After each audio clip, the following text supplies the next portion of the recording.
président de la République, Idriss Déby Itno, a regagné ce midi après avoir présidé le Forum pour la paix et le développement du Burkina Faso hier à Kalaït. Idriss Déby Itno a été chaleureusement accueilli à son arrivée à l'aéroport international Hassan Diamous de N'Djamena.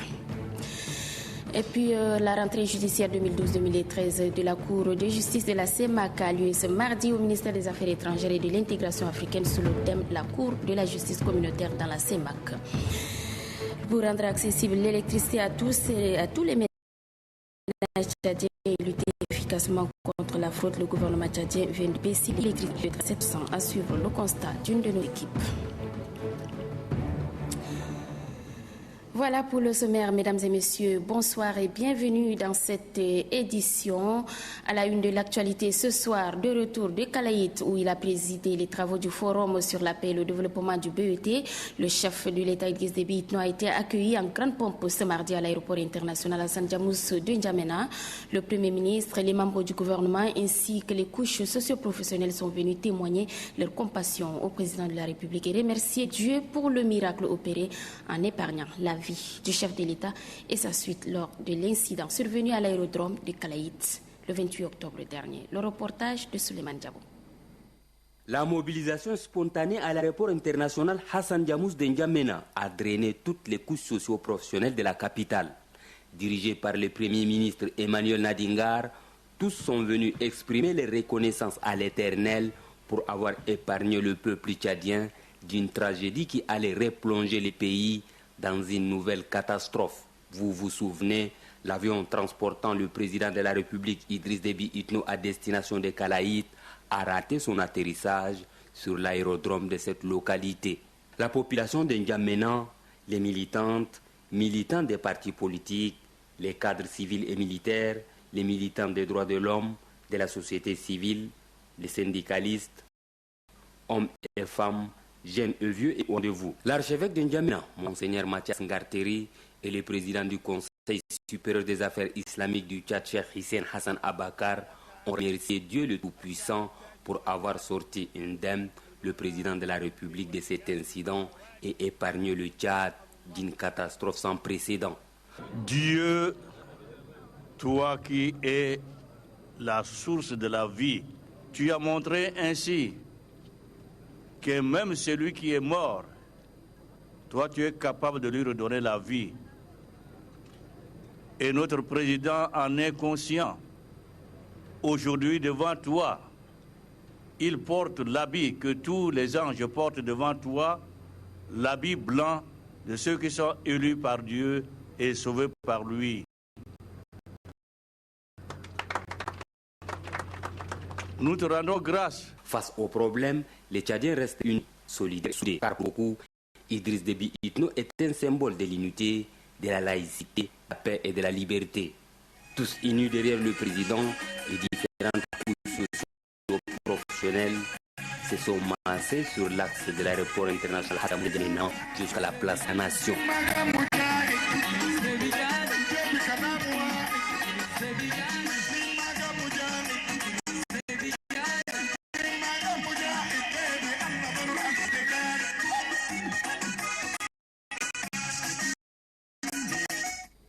Au nom du peuple Emmanuel Nadingar a tout d'abord remercié Dieu avant de louer le courage du chef de l'État, le chef du gouvernement dans des propos recueillis par Souleymane Diabo. Nous tenons à vous témoigner, au nom du gouvernement, au nom de l'ensemble du peuple, notre sympathie après cette épreuve terrible et troublante. Nous sommes encore sous le choc de l'émotion qui nous serre la gorge et nous fait manquer de mots pour exprimer la gravité et l'ampleur de notre désarroi. Quand la nouvelle de cet accident nous était parvenue, bien que vous ayez vous-même appelé pour nous rassurer et pour tranquilliser la population, Dieu merci. Excellence, Vous êtes un miraculé, un béni de Dieu.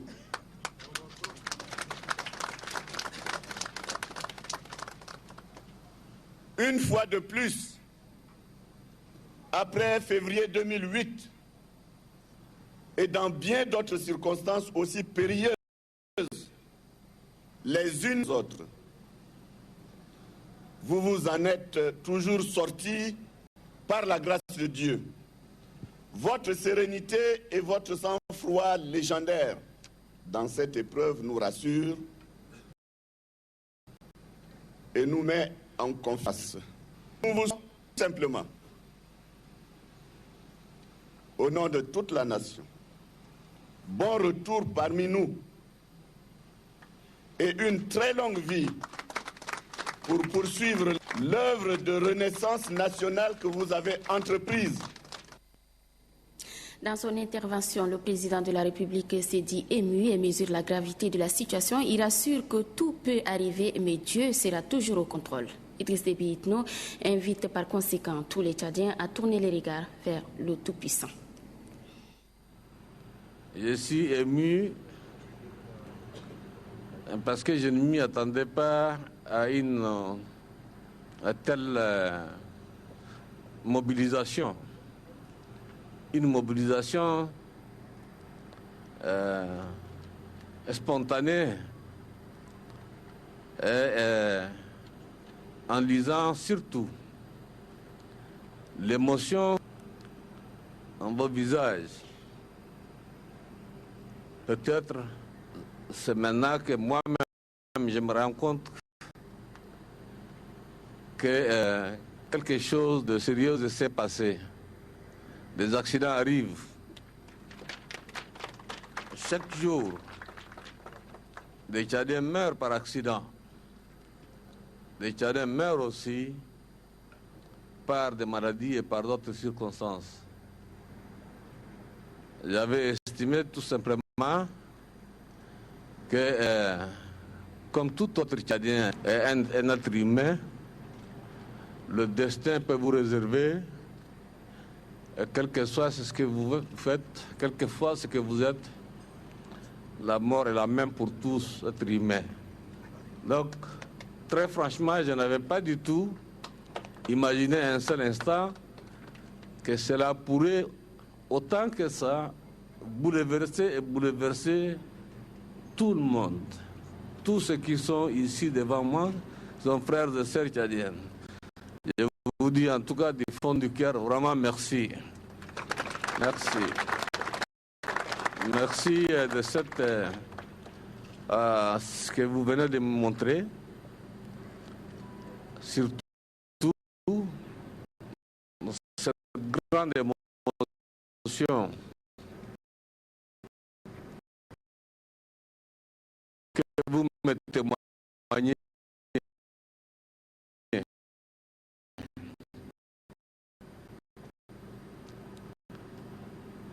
Dieu soit loué. Il faut savoir, je pense que ce pays-là, c'est un pays de croyants. Il faut bien savoir, même en prenant comme exemple ce qui m'est arrivé, c'est le Dieu qui m'a sauvé, c'est le Dieu qui sauve. Et nous devrions tous retourner vers le Dieu et reconnaître en lui comme le seul sauveur, étant la vie des hommes et des femmes entre ses mains. C'est une émotion, je n'ai pas de mots pour ajouter. Je vous dis simplement vraiment merci. Je suis très touché. Je suis très touché du fond de moi-même. Et puis je vous dis merci, merci, merci mille fois. Voilà le président de la République. Nous, ce midi, de retour de Kalaït. Vous pourrez également suivre le film complet de la mobilisation de ce matin, juste après le journal en arabe local. L'entente des églises et missions évangéliques au Tchad a organisé un culte d'action de grâce cet après-midi à l'église Bonne Nouvelle, un culte auquel le Premier ministre Emmanuel Nadingar a pris part toujours pour remercier Dieu pour avoir préservé la vie au chef de l'État.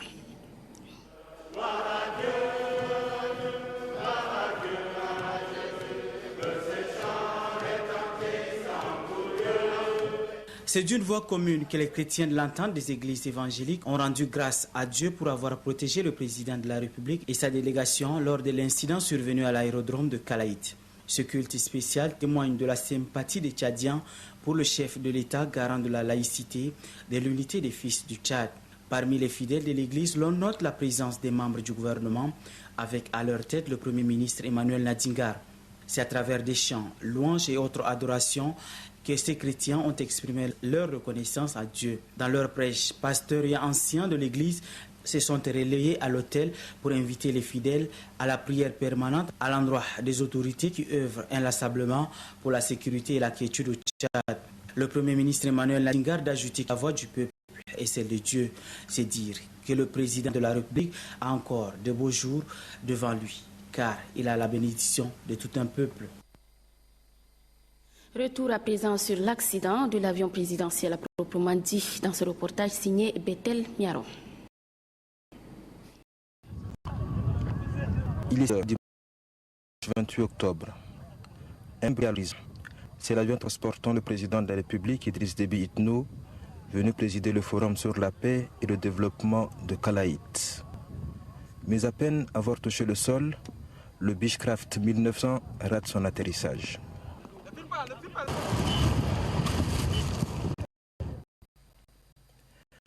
Le pire a été évité, grâce à Dieu, mais aussi à l'intervention rapide des éléments de la Direction générale des services de sécurité des institutions de l'État, la DGCE.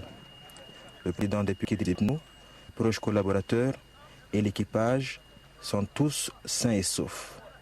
L'avion de 14 places, baptisé Amdiaras, a subi de graves dommages, comme le montrent ces images.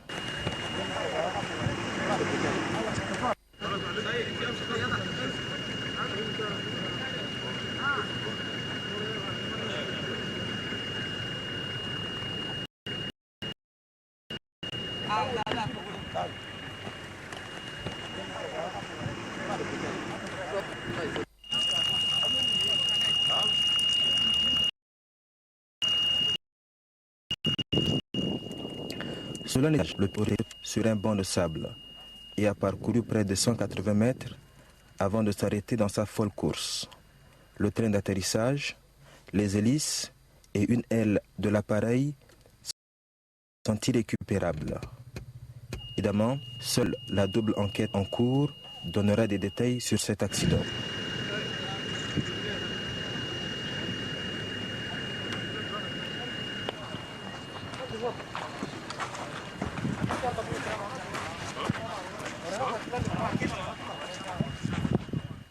Mais ce qui est sûr, toutes les personnes présentes à l'aéroport de Kalaït ont poussé un ouf de soulagement en voyant sortir le président de la République indemne.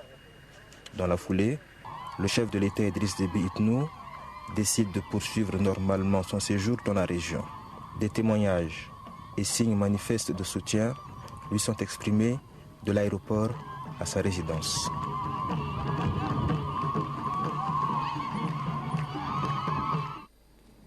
Et puis ce communiqué qui nous émane de la présidence de la République très émerveillée par l'accueil chaleureux réservé à son Excellence, Monsieur le Président de la République, ce jour mardi 30 octobre 2012, en retour de Kalaït, remercie vivement les partis politiques, associations de la société civile, opérateurs économiques, religieux et toutes les couches de la population qui ont participé activement à cette mobilisation grandiose, spontanée et exceptionnelle.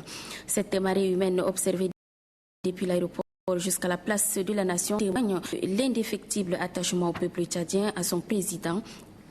Elle est la manifestation concrète du soutien que la nation tchadienne en général et celle de N'Djamena en particulier accorde au chef de l'État, aux idéaux de paix, de démocratie et de la renaissance pour un Tchad nouveau qu'il ne cesse de prôner. Que Dieu protège notre président et lui accorde plus de longévité. Que Dieu bénisse notre pays. N'Djamena, le 30 octobre 2012, le secrétaire général de la présidence, Hassan Saline.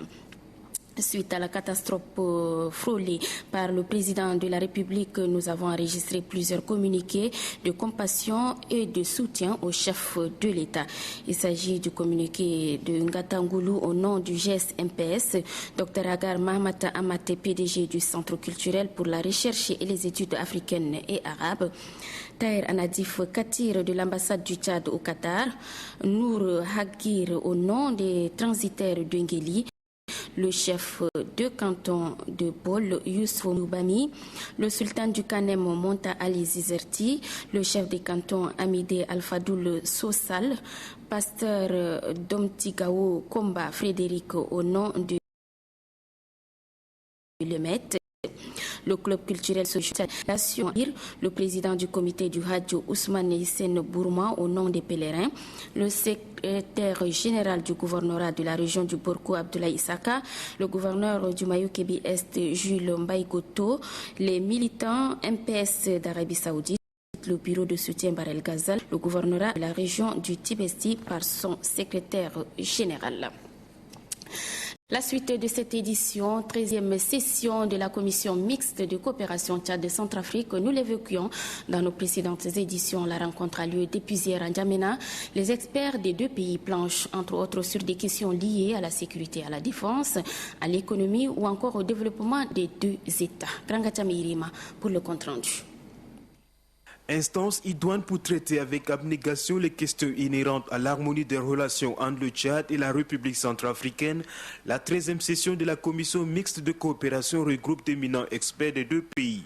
Le Tchad est représenté par Moussa Faki Mahamat, ministre des Affaires étrangères et de l'intégration africaine, et Antoine Bangui, ministre des Affaires étrangères et des Centrafricains de l'étranger.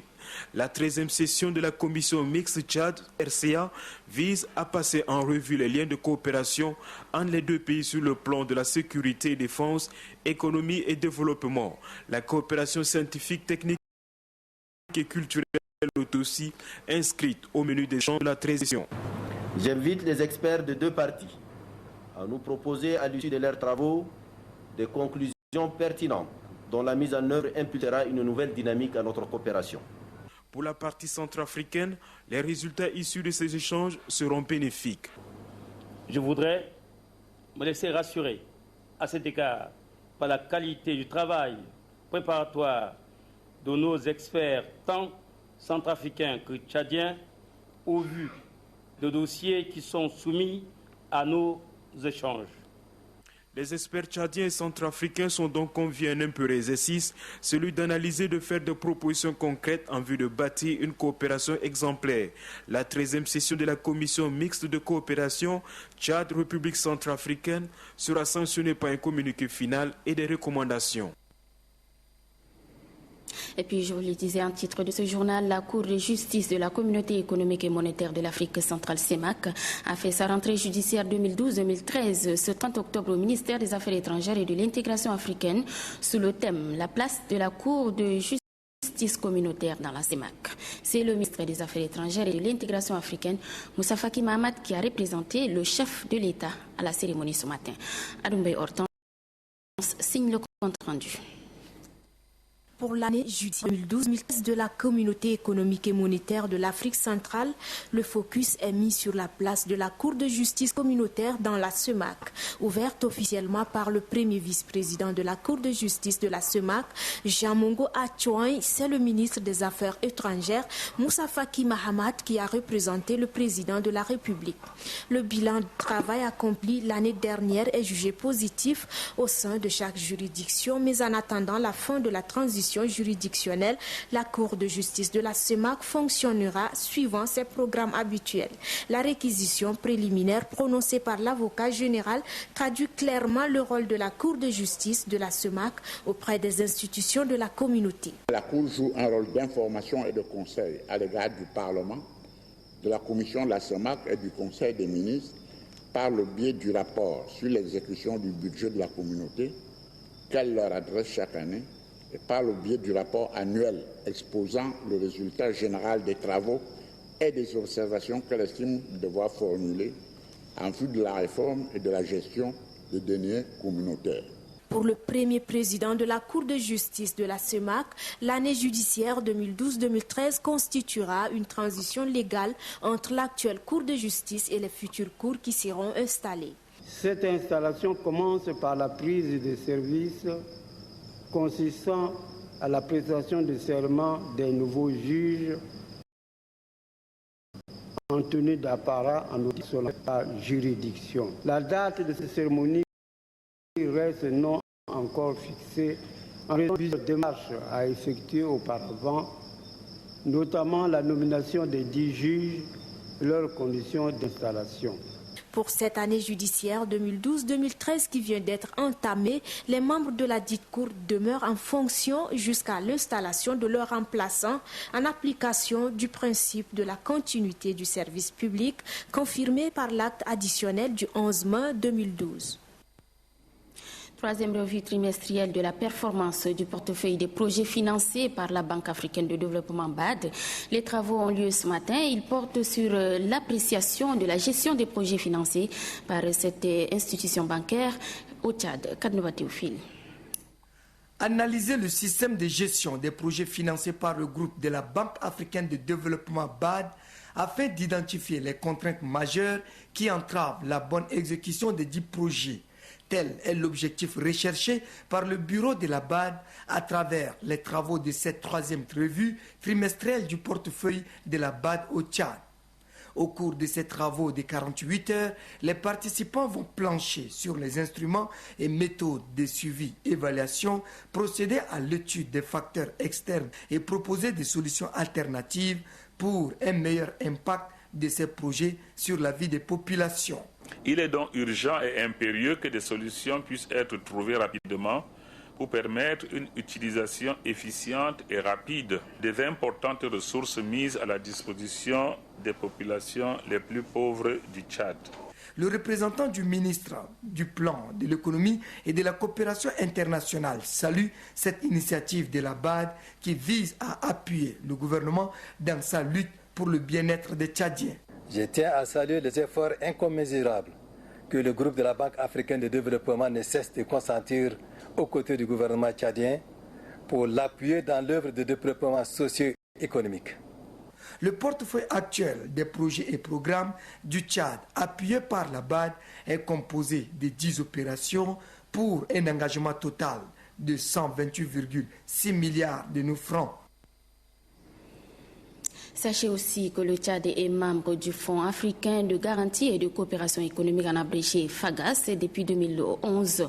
Pour assurer une visibilité à cette organisation panafricaine au Tchad, une délégation dirigeante est arrivée à N'Djamena. Alors, pour mieux connaître FAGAS et ses objectifs, suivez plutôt les explications de son directeur général, Henri-Marie Dandra, interrogé par Adoum Abdelkader. Le Fonds africain de garantie et de coopération économique, en abrégé FAGAS, est une institution financière internationale publique à caractère économique et financier. Il est spécialisé dans la promotion des investissements dans les États membres qui sont aujourd'hui au nombre de 14. Aujourd'hui, si on essaie de faire un peu le bilan de nos interventions au niveau des États membres, nous avons pu mobiliser dans tous les États membres au moins 1 000 milliards de francs CFA pour un capital qui a été porté successivement de 5 milliards à 30 milliards de francs CFA, 30 milliards de francs CFA à 100 milliards de francs CFA et tout dernièrement à 200 milliards de francs CFA. Donc nous pensons que nous sommes un vecteur du développement incontournable dans notre sous-région. Le Tchad a rejoint le FAGAS le 23 décembre 2011. Donc c'est pourquoi nous venons aujourd'hui à N'Djamena pour essayer de promouvoir cette institution qui est un outil de développement essentiel pour la mobilisation de ressources en faveur de nos projets.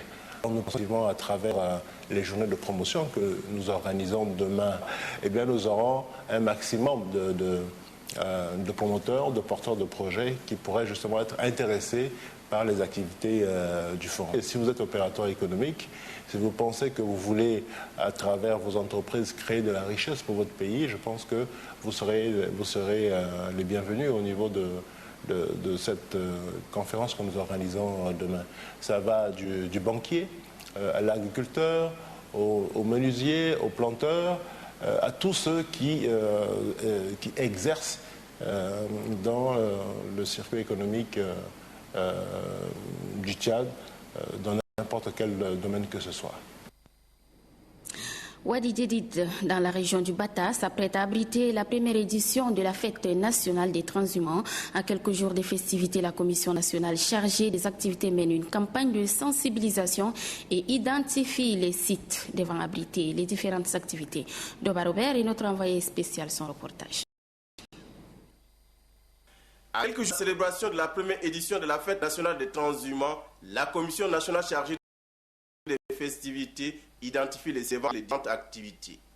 C'est ici que les jokers vont se disputer les prix pour les courses hippiques améliorées. Les espaces réservés aux invités des marques et le village nomade où sera exposé les sous-produits de l'élevage et les conférences thématiques axées sur le secteur de l'élevage sont en cours de matérialisation. En sus à ces activités, il est prévu le forage de 2 stations pastorales. L'entreprise chargée d'exécution des travaux est à l'œuvre et entend respecter le délai requis. Et à ce jour, tout le matériel est à 90% déjà présent sur site. Le problème le plus crucial, c'est le problème de l'eau. Donc on a déjà un premier forage d'acquis.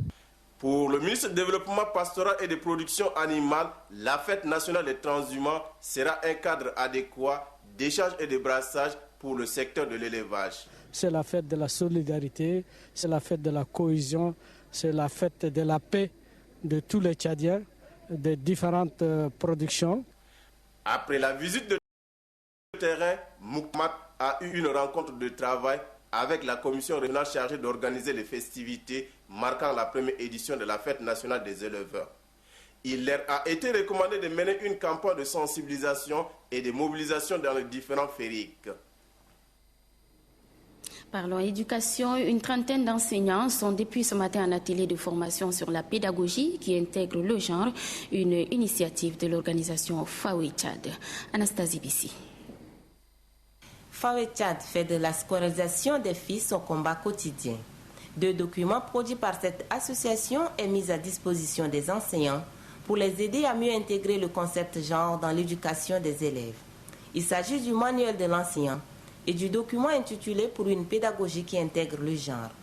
Ces enseignants venus de différentes localités vont échanger et analyser minutieusement ces documents en vue de les restituer dans leurs établissements respectifs. La déscolarisation des filles, le harcèlement sexuel, l'étape de la maturation et bien d'autres points ont été évoqués dans ces manuels qui font l'objet de cette rencontre. Pour la coordinatrice de Fawe Tchad, il s'agit de donner la chance à la fille de poursuivre les études aussi longtemps que le garçon. Nous nous rendons compte dans la pédagogie de l'enseignement, il y a beaucoup d'enseignants et enseignantes qui ne prennent pas en compte le genre.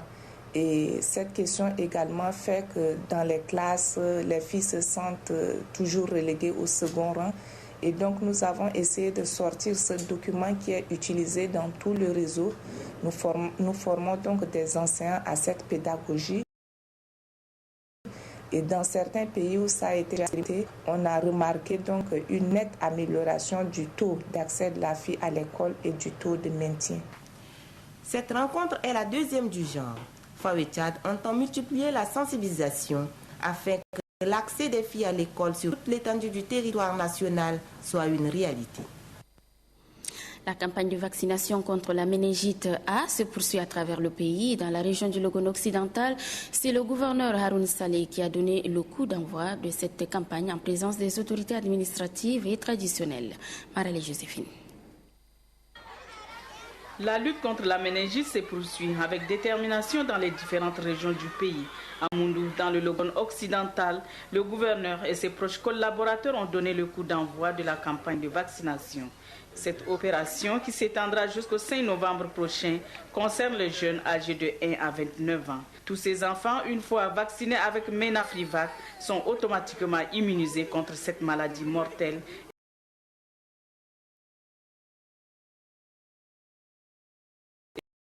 Et ce, pour 10 ans. Le lancement de cette Organisation mondiale de santé OMS, le Fonds des Nations Unies pour l'enfance UNICEF et bien d'autres. Pour le gouverneur de la région du Logone occidental, Haroun Saleh, la méningite A perdure malgré les efforts consentis par le gouvernement tchadien et ses partenaires. Il a par ailleurs attiré l'attention des parents afin de faire vacciner massivement leur progéniture. Le gouverneur a également exhorté les responsables des établissements scolaires à une prise de conscience face aux dangers que présente la méningite A. Santé toujours, l'avant-dernière campagne contre la poliomyélite de l'année en cours a également été lancée dans le Salamat. Des précisions avec Estelle Abdelkader.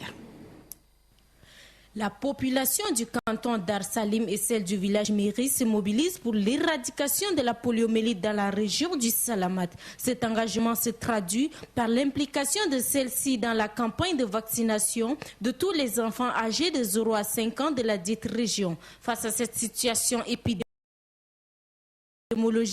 chaque enfant vacciné renforce son immunité. Le secrétaire général de la région du Salamat interpelle les uns et les autres à prendre leurs responsabilités pour le bon déroulement de cette campagne de vaccination. Je vous instruis de prendre vos responsabilités et évaluer chaque chef de village, de fériques et religieux afin de mesurer le degré de leur engagement pour le bien-être de leur population.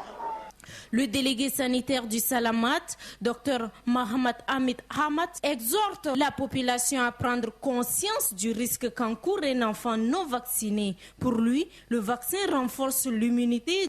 Cette campagne de vaccination édition 2012 durera 3 jours. Les enfants et les femmes enceintes sont conviés à se présenter au centre de santé les plus proches ou auprès des équipes de la place pour d'autres séances de vaccination.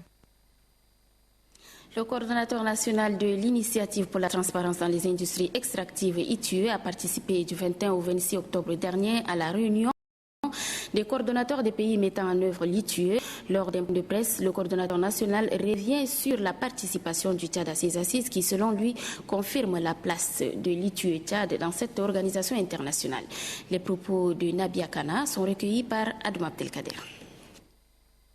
Cette réunion des coordonnateurs a pour but de discuter du projet de nouvelles règles ou exigences de l'ITUE en cours d'élaboration. À la fin de cette rencontre, les coordonnateurs, le conseil d'administration international de l'ITUE a tenu sa séance de travail et dont l'ordre du jour portait essentiellement sur l'examen des modalités de la mise en œuvre des points faisant l'objet de nouvelles règles. Toutefois, comme dans ses habitudes, le conseil d'administration de l'ITUE a mis également et de manière accessoire à l'ordre du jour l'analyse de la situation de la mise en œuvre de l'ITUE dans tous les pays candidats et conformes. En ce qui concerne le Tchad, il a été inscrit parmi les pays à difficulté de mise en œuvre de l'ITUE. Je voudrais vous dire que tous les représentants des pays africains, membres du conseil d'administration de l'ITUE, ont soutenu fermement le Tchad. Les Africains, membres du conseil d'administration de l'ITUE international, ont exigé que le verbe radier soit retiré définitivement du vocabulaire de l'ITUE international. Car, pour eux, l'adhésion est volontaire à l'ITUE. Il n'est pas question de radier celui qui adhère de manière volontariste à l'ITUE. La décision du conseil d'administration à propos du Tchad. Il a décidé de donner plus de temps au comité de validation pour analyser le dossier du Tchad et prendre en compte les appréciations des rapports 2007, 2008 et 2009 ainsi que les informations sur le progrès du Tchad communiquées récemment par le gouvernement, les entreprises extractives et la société civile. De l'électricité à moindre coût pour la population tchadienne. Il vous souviendra que le 20 août dernier, le gouvernement, par un arrêté du ministère du Commerce et de l'Industrie, a fixé les nouveaux tarifs de l'électricité produite et distribuée par la Société nationale d'électricité, une expression de la politique sociale du chef de l'État. Ghislain Tchani Koudou signe le reportage. L'énergie électrique, un levier du développement socio-économique d'une nation. Après analyse des conclusions des travaux de la commission interministérielle sur la situation du secteur de l'électricité au Tchad, créée en mars 2012, le gouvernement a revu en baisse les prix de l'électricité par kilowattheure. Selon le ministre de l'Énergie et du Pétrole, c'est une expression de la politique sociale du chef de l'État. Pour la mise en œuvre de cette politique sociale à l'ère de la Renaissance, il est tout à fait logique que l'électricité soit disponible et accessible au plus grand nombre de nos populations. De la basse à la moyenne tension et suivant les différents usages, le prix du kilowattheure varie de 85 à 125 francs CFA. Pour le ministre de l'Énergie et du Pétrole, le gouvernement tchadien ne compte pas en rester là. D'autres gigantesques projets d'énergie électrique sont en vue. Il s'agit de la ligne 66 pour évacuer 20 MW sur le réseau de la SNE. La ligne 90 kV qui constitue une boucle autour de notre capitale. 4000 lampadaires sont prévus dans ce projet. Le projet d'électrification intensif périurbaine consiste à faire bénéficier nos populations de 12 500 branchements. Nous avons aussi le projet dont l'appel d'offres vient d'être lancé, celui d'électrification de 33 villes et villages. Un projet d'interconnexion et d'électrification transfrontalière entre le Tchad et le Cameroun. Ibrahim Al-Khalil Hileou souligne qu'avec les projets d'énergie électrique lancés par le gouvernement, le Tchad sera un grand pourvoyeur d'électricité dans la sous-région. Et puis ce communiqué avant de nous séparer, il nous émane du Conseil national du patronat tchadien. Il est ainsi libellé. Nous avons pris connaissance avec stupéfaction et surprise du communiqué de l'UST appelant les travailleuses et travailleurs du secteur privé à observer une grève sèche le mercredi 31 octobre 2012. Notre surprise est d'autant plus grande que dans le communiqué, il est fait mention de la mauvaise volonté de certains employeurs du secteur privé à faire aboutir les dispositions du décret 1111. Le CNPT rappelle que par communiqué conjoint signé par les centrales syndicales, UST, CLTT et le CNPT, un accord pour l'application de ces mêmes dispositions est intervenu en date du 16 décembre 2011. À notre connaissance et à date, toutes les entreprises membres de notre organisation, en accord avec les représentants de leur personnel, ont pris toutes les mesures pour mettre en œuvre toutes les dispositions du décret 1111. Par conséquent, il n'y a pas de raison, encore moins de base légale, à lancer un tel mot d'ordre de grève. Le CNPT informe que toutes les entreprises resteront ouvertes demain, mercredi 31 octobre 2012, et invite le personnel à être présent à son poste de travail. Le communiqué porte la signature du président du CNPT, Mohamed Adoum Ismaël. Voilà, mesdames, messieurs, c'est la fin de ce journal un peu plus long que d'habitude. Actualité oblige. Merci à toutes et à tous de l'avoir suivi. Très bonne suite de programme. À demain, s'il plaît à Dieu. Bonsoir.